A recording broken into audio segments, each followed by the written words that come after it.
Welcome to Micro Health Talks, where we bring you insightful discussion on all things health and wellness. AI is reshaping the world, but are we ready for what is coming next?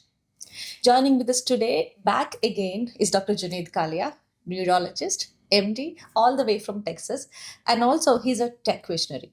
So today he is with us to discuss more on the promises, the prejudices, and what is kept in store in the future of AI. Doctor, welcome back. Welcome back to Micro Health Talks. Awesome, awesome. Thank you, Alka, for bringing me back. I really appreciate it. I'm stuck between the two beautiful cities of Dallas and Doha. So it's always nice to come back to Qatar and then be part of this educational events because I think we are living through the most important technological change of our lifetime. And I think what you're doing is amazing. So thank you for inviting me again. Doctor, previous podcast was great. Like we were receiving amazing comments on that, a lot many inquiries, and there were so many people asking about you. So thank you for that. And we are so honored and privileged to have you back again on a hot seat. Love it. Love Yeah. it. Thank you for that. So Thank you. Go ahead. going back to my introduction, we are not sure like what is in store for us. What do you think is in store for us in the next level of AI?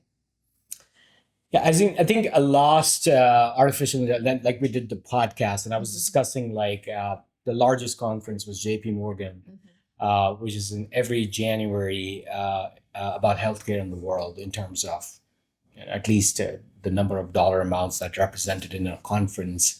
Largest big pharma companies, big imaging companies, etc., come there, and there was essentially a very real shift between 2024 and 2025 that hey how do we adopt it.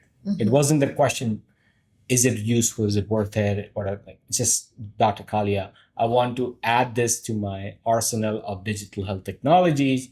What should be my priority? As a matter of fact, chief technology officers, chief innovation officers would come to me and say, okay, this is the budget, what should be my first priority?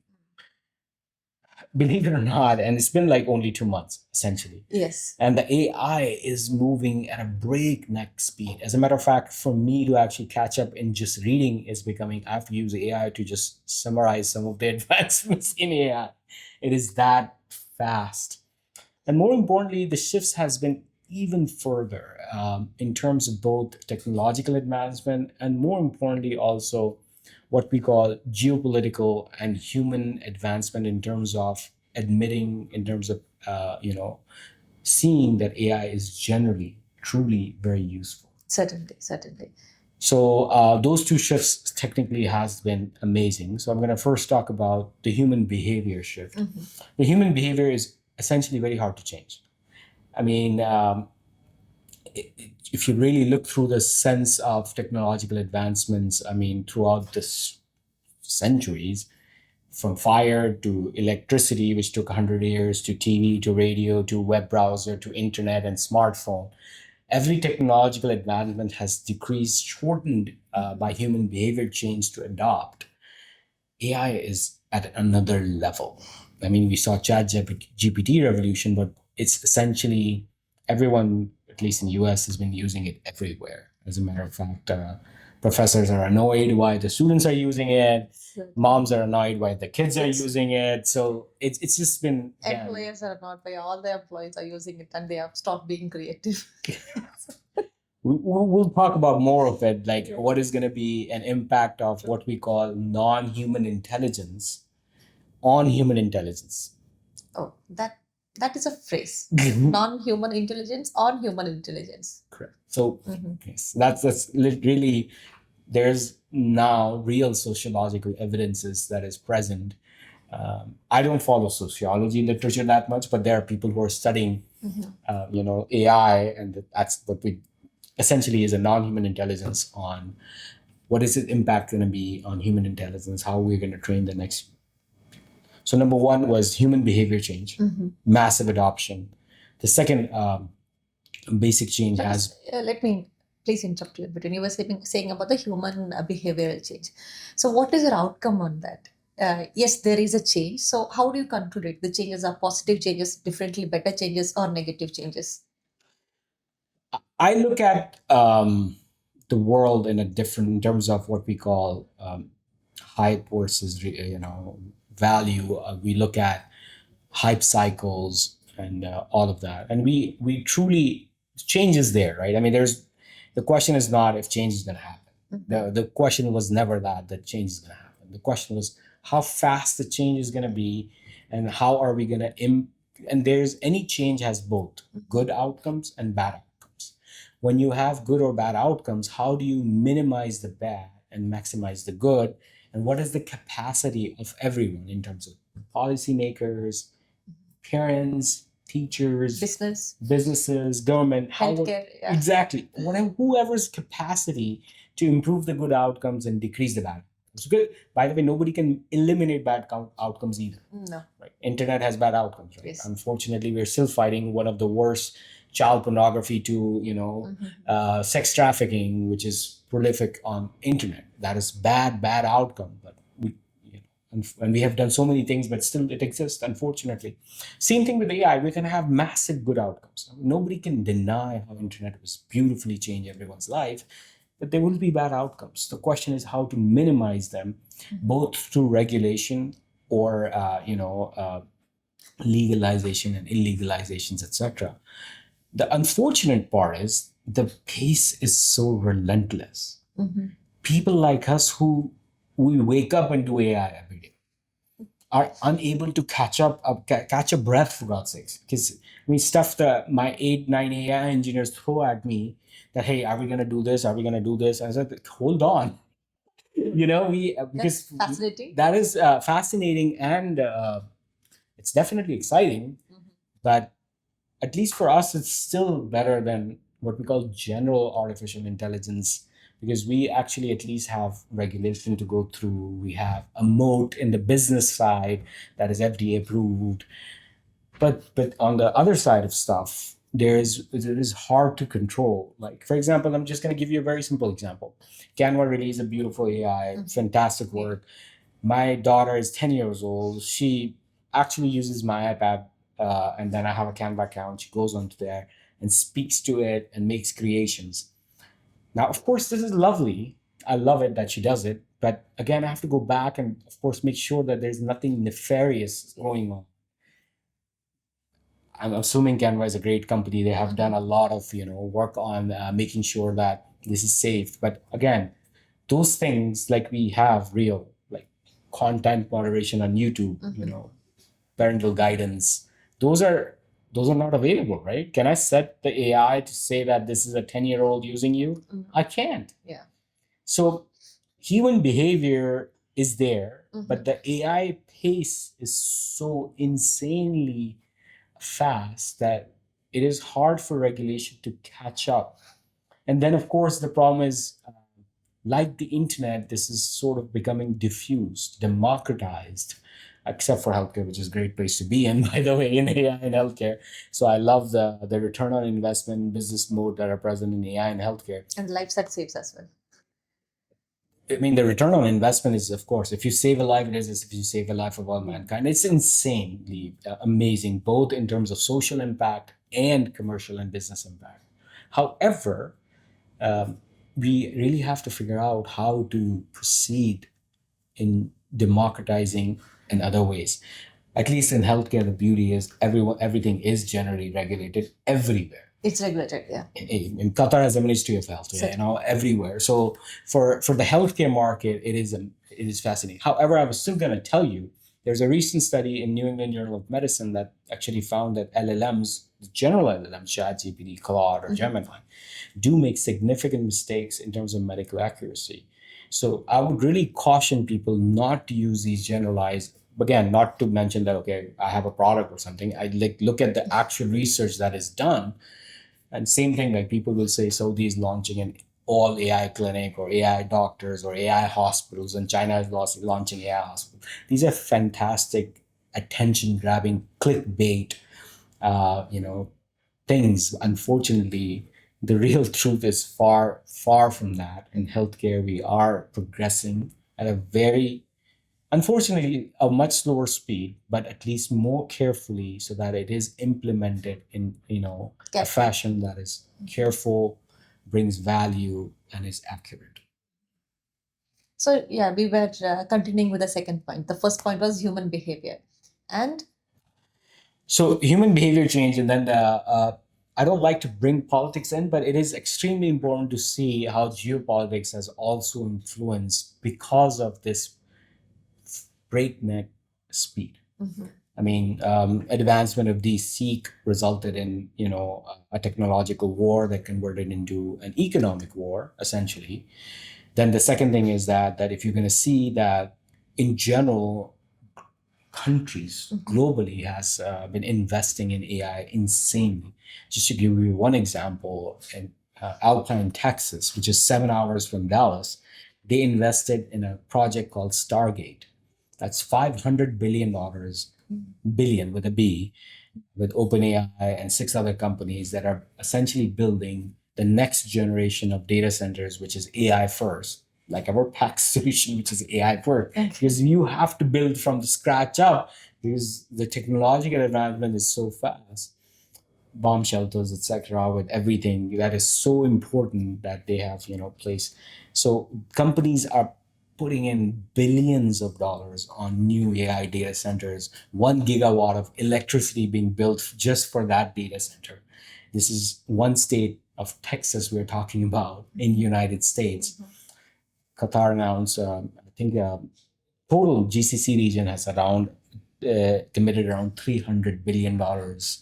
Saudi, UAE, Qatar, and on AI data centers, etc. So that's one more thing that while we are catching up, hardly catching up with the research and the breakneck speed, human behavior has already shifted. And then the governments are pouring insane amount of money, not to talk about private companies. What I hope is that the regulation starts catching up.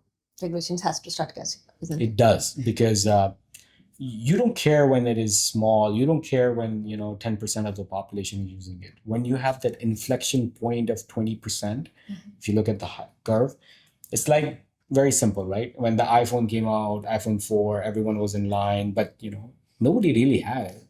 The minute it goes through that inflection point, then there's a point you cannot buy a non-smartphone. Smartphone. Yeah. That's what's going to happen to AI as well. Okay.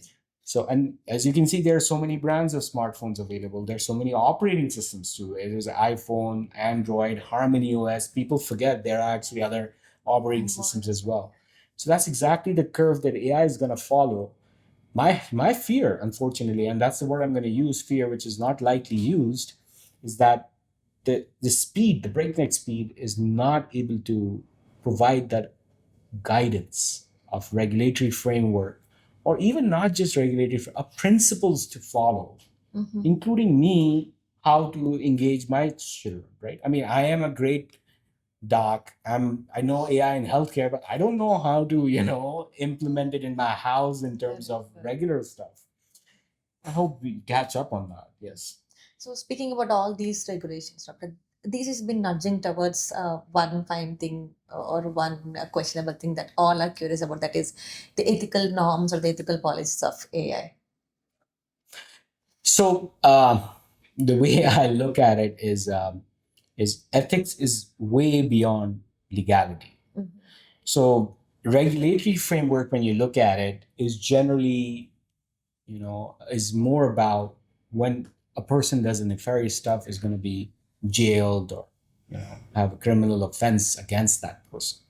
Ethics is way beyond that. Ethics is how to even approach this. By the way, most big companies initially, or at least some of my favorite companies, like for example Claude, Anthropic, which built Claude, has a powerful, beautiful red teaming. They have their ethics. They actually publish their findings, that how AI is interacting internally. OpenAI was very first, which built ChatGPT, had very open source stuff talking about these ethical norms. Google and Gemini used to publish. Now they're unfortunately getting a little more closed. But ethics goes beyond, in the sense that, do we even sometimes approach this in a fashion that is generally value driven, bringing value, helpful to the human beings, and not harmful. And that's and I think this technology is so powerful, right? If there's a 1% risk of having a nuclear meltdown, will you take it? No, right? So that's the balance. This is a fine balance you actually walk in terms of ethics. And then, of course, ethics has a we use the word ethics in a pretty broad format, but I think the most important thing is in terms of ethical implications of artificial intelligence is all the way where it's a regulatory framework in terms of nefarious criminal, all the way to what to develop, what not to develop, and everything in between. That at what boundaries are you going to push? And of course, AI. I mean, it is the transformative technology, right? So it impacts audio, text, video, TV, broadcast, you name it. So, which That again, it that has to be that that done. is a fascinating, big topic. So, do you think that one find that there will be a general council of ethical policy for AI or something? So people are building frameworks. I mean, as I said, I study healthcare, and there are three very famous different frameworks. We also use that for our internal development and testing. We stay in a very small niches, make sure that that accuracy is according. We also always produce FDA approval so that we want to make sure. But you still have to push the boundary. You have to do research. You have to do testing. We actually have already built quite a bit of ethical norms like Henselke principle in terms of doing clinical research. Yeah. Did we do it with artificial intelligence or not? We have institutional review boards, etc. Again, as I said, my experience from healthcare medicine is fairly very done because we already did all the way from medicines to devices to next generation genomic sequences to digital health in terms of virtual care and now AI in healthcare. All of that has been, at least the pathways have been very clear. Ethical guidelines have been very clear. Principles of engagement in terms of patient, in terms of new versus old studies have been very clear. I'm just gonna be honest again. I'm gonna over here say dumbfounded because I don't know how general society should be done, and it's always much harder, especially in a society where social media is clickbaity. It's just hard. So again, we conclude that question with it another question. Let's hopefully find an answer for that someday. Dr. Plick, speaking of this, the ethical reasoning or the contribution, the fast pace of development, there are these tech giants who initially commented that AI is going to ruin the civilization. The same tech giants who has developed an AI platform, and the same tech giants who are predicting that in the next 3 years, the contribution that they are gonna get is increase in the revenue by $15 trillion. So, what do you comment on that? Do you say that like the people who were a little frightened to accept AI or intimidated about it are gradually accepting it and it has become a part and parcel of our lives? So, what is the comment on that? As I said beautifully from the beginning as well. I mean, it doesn't matter if you want it as a part and parcel of your life. It's exactly like internet, web, and Yeah, the yeah. smartphone. Sure, It is one it, of it is now. It is part and parcel. Like so our smartphones are, right? And internet, artificial intelligence will be, period. As a matter of fact, people don't understand. It has been for some time, in 4 or 5 years. Netflix movie recommendations, Instagrams, all of these recommendations engines have been having AI for 7, 8 years now already. Now we come to your second question, which is what we believe the large language models and the essence of natural language processing and multimodal image generation, video generation, how that has changed. And the same giants are producing it commercially, significantly benefiting from it, and still contradicting. cautioning everyone that this can kill. So there are two sides to the story. Uh, Number one thing is that is artificial intelligence conscious or can it be conscious? Because that's what we call the existential threat. And what that means is that uh, clearly it can think. I mean, everyone has used reasoning engines, hopefully by now. If not, please do. Anthropic's Claude, Gemini Pro, ChatGPT, of course. We hide the, thinking in our, because it's not needed, but you should just open up that thinking thing and you will see that the way that it reasons, again, there's some nuance to it. Claude actually did publish a paper about that thinking, does it change the final output or not? Please refer to that. But going back to the main point is that we are seeing that there is actually clear thinking going on. They have done experiments in labs when one AI talks to the another AI. Yeah. And the idea was to make them interact. And then they figured out that they started talking at some point in time and they were just using noise signals. In their own language, is that so? Yeah, it was faster, right? They understood that they're talking to another AI, not a human being. Yeah. So that's number one. They understood that just using the words is much slower, so we should use some other form of communication. They started using sound waves, essentially, that they can transmit data. And then they go through this. They are built for efficiency, which is how the world is built. I do not think that they're conscious. I do not think they ever will be conscious, which by definitionally is still hard to prove, right? What is consciousness? What is the soul, right? These are like more philosophical questions than anything. But there exists an existential threat. What that means is that humans are, so unfortunately, very lazy. So at some point in time, you're going to go ahead and see that more and more work is passed on to them. And as more and more of this becomes autonomous, agentic AI, we're going to see that they're going to take over majority of the work. And if we are allowing too much autonomy, that again comes to the same problem of regulation, etc. That, hey, there has to be, I think at this point in time, at least, we definitely need it. And there is clear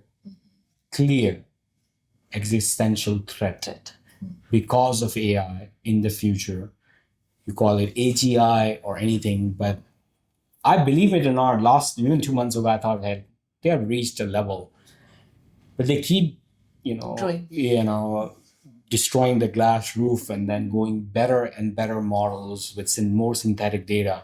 Yes, unfortunately, I believe that there is truly an existential threat. Okay. Now, the last point I want to do before I go is that what I always believe is that what is going to impact human cognition. See. Go ahead. Yeah, that was my question as well.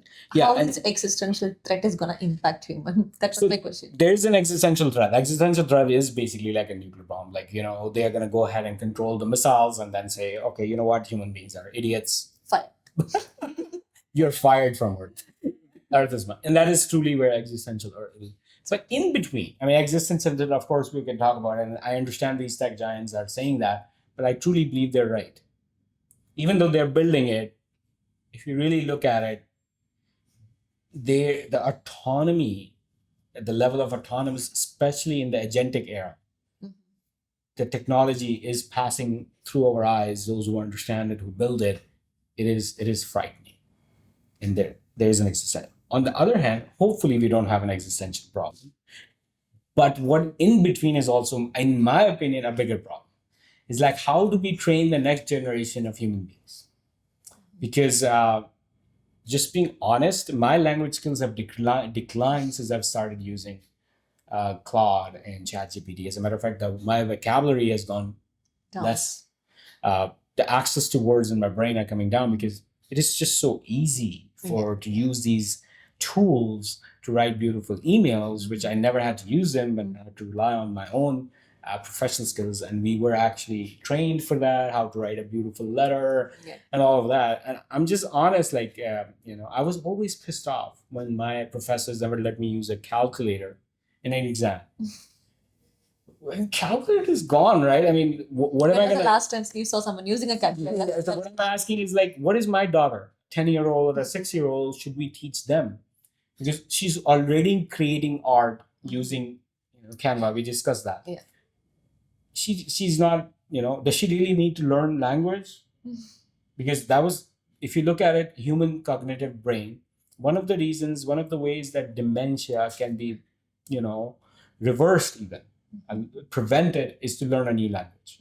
I try to learn a new language. As a matter of fact, it says that if you learn a new language every 5 years or so after the age of 50, then people have time, just not like fully conversational, but if just that activity of learning a language can delay the diagnosis of dementia by decades. Oh. And now, I mean, there's live transcription through artificial intelligence. So where is the requirement? Yeah. So again, people are going to do stuff for their hobby and everything, but what I'm trying to get at is that there is clear danger of artificial intelligence declining human cognitive skills because of too much aid, and they're getting they're getting too good. I mean, my productivity has increased by Using it. Oh yes, I mean, I'm relying less on my lawyer. I'm relying less on my marketing agency. I'm relying less on my Document controller. document controllers. I mean, they're process controllers, to-do list, even my executive assistant, all of it. I mean, I'm able to do so much more, and if not, I still use AI to tell them what to do better. Yeah. So communication, like I would just say, I would go explain. So the other person is trained. Like, hey, this is a CEO of a multi-million-dollar company thinking like this and asking me to do it like this. They get trained, right? Those human beings. Now, actually, I just spit it in an AI, and then it gives you step by step, and it just send that step by step, which is again decreasing the overall quality of work for that person in the future because they were not really given the chance to train from a person that was lucky. Honestly, like at the end of the day, I got lucky. Let's be honest. So that I'm really fearful. As the contradicting voices rightly say, no one understands a human better than AI. Yeah, it is quite true. I think last time I in the podcast said that, and I think it's worth repeating that if you look at the studies with responses that was created for patients, and they were asked to rate which response is better in terms of empathy, consistently patients wrote that the AI response was much more empathetic. Consistently. Okay. Like there's no confusion because these are soft sciences, and I would always look at this and so these are like attention grabbing and clickbaity. Consistently, it was published. Again, this is on just the words and the text and response. But I mean, you'll be able to see some of my videos coming, which is my fake avatar speaking. Fantastic quality now. We have been. I have never released it now because we keep training it, and we don't keep training it. Of course, I'm using a third party. Of course, we're not into that business, but it's getting so good. And I will be sending, messages that looks like me, and speaking like lip synced perfectly, Okay. speaks in my dialect and speaks in my tenacity, and then the patient would not even know if the AI answered. That's scary as well. That's what I'm saying. Last time I said that, hey, I don't think so it's going to go too fast. I remember you saying that. I was much more optimistic in terms of the technology.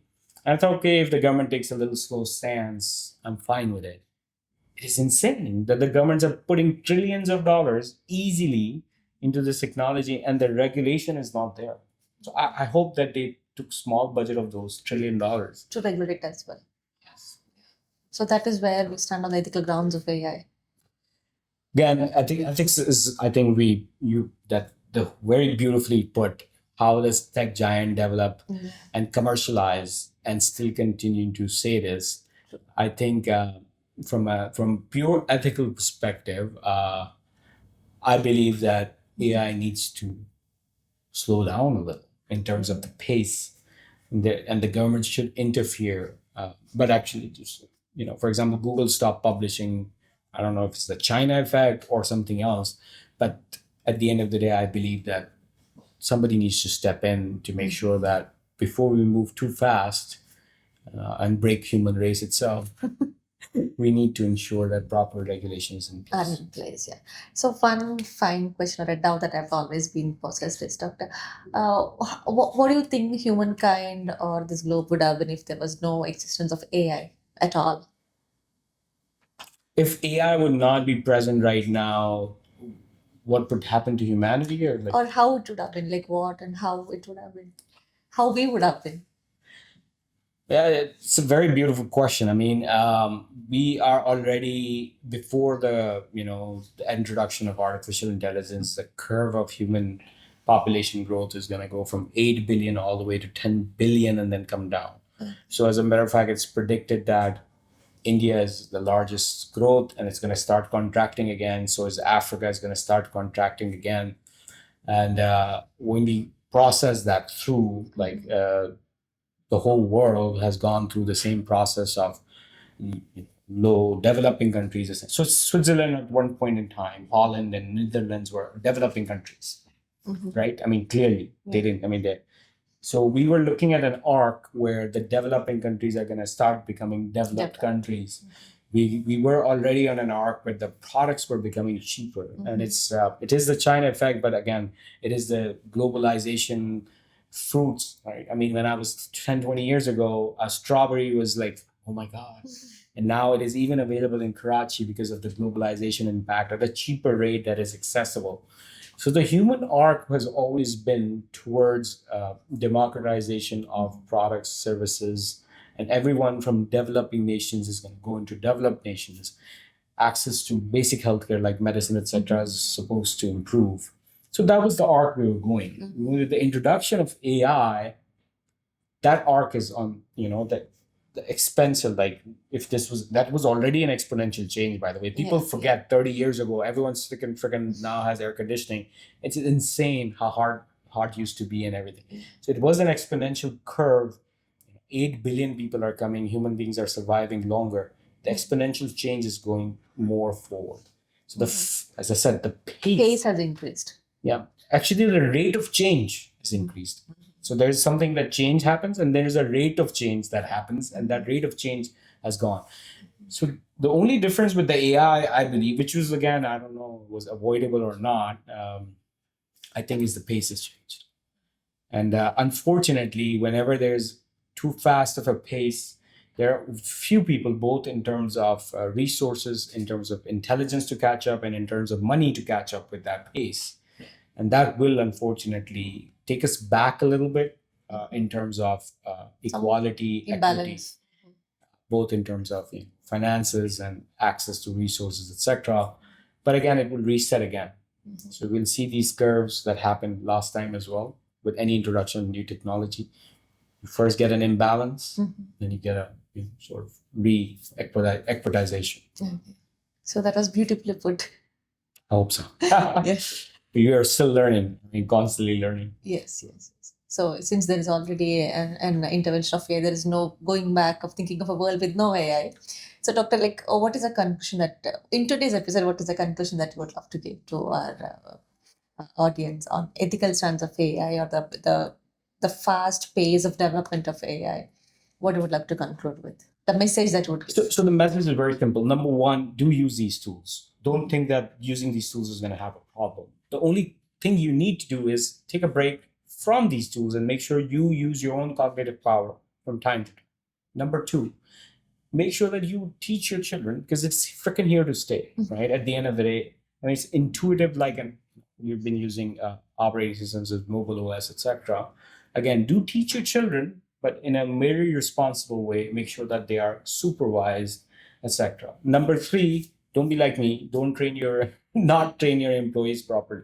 Again, make sure that in this, when AI is more empathetic, you have to make sure that you are yourself more empathetic. So give proper time to human beings, and then, believe it or not, that is one of the greatest benefit that AI is going to bring. I believe 4-day work week, 6 hours per day might be the new reality, because we are so productive, and so why not? So being human in the world of AI is way more important now. Oh, thank you, Doctor. So there is much more that I would love to explore on with you. Let's end this episode for today. So thank you so much for being with us. Thank you so much for the profound thoughts that you have given. Thank you so much for the profound information that you have shared with us. So having said that, let AI not take you over. Let it make over you, and be the beautiful human that you are. So So signing off today is Alka Meera Sunny here, Micro Health Talks for Precious Life.